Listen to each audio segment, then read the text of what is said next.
pas. Crespo. Önü boş kaldı. Crespo kaleye baktı.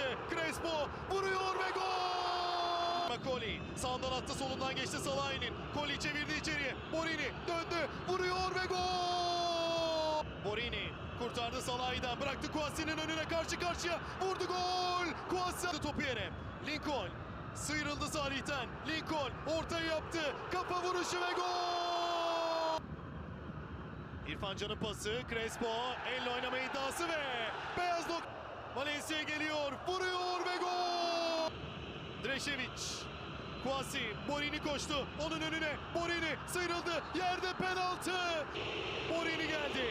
Fabio Borini vurdu, o da attı. Fabio Borini. Valencia gitti Viraski'nin üzerine. Çalım attı. Çevirdi. Joao Pedro bıraktı. Valencia duvar ördü, önüne savunma. Ener Valencia. Valencia.